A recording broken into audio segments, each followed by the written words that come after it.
So I don't know if everyone understands the difference between isometric movement and isotonic movement. I didn't until I looked it up. So isometric is where you essentially, like, you hold a position and you push against something. So you create resistance without movement. So part of Sanchin is isometric. Isotonic is when you're moving, but there's still resistance. In a Sanchin, we do both at the same time. When I come to here, for example, so this is isometric. I'm just pulling. It's like I'm rotating in this way. I'm pulling the elbow towards me. I'm pulling the inner thighs towards each other. I'm tucking the tailbone. I'm pulling the belly button in.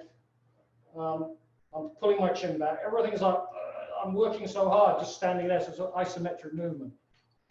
As if someone put a heavy weight on me and I just have to hold it there.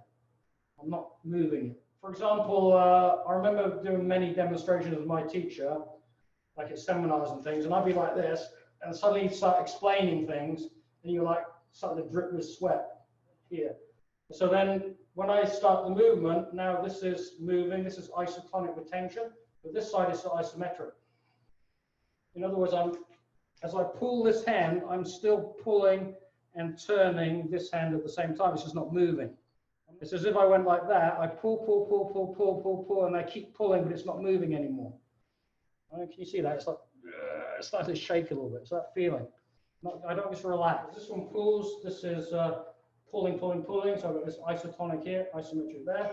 And then when I push, this one is still pulling, still doing, as well as the legs and everything else doing everything.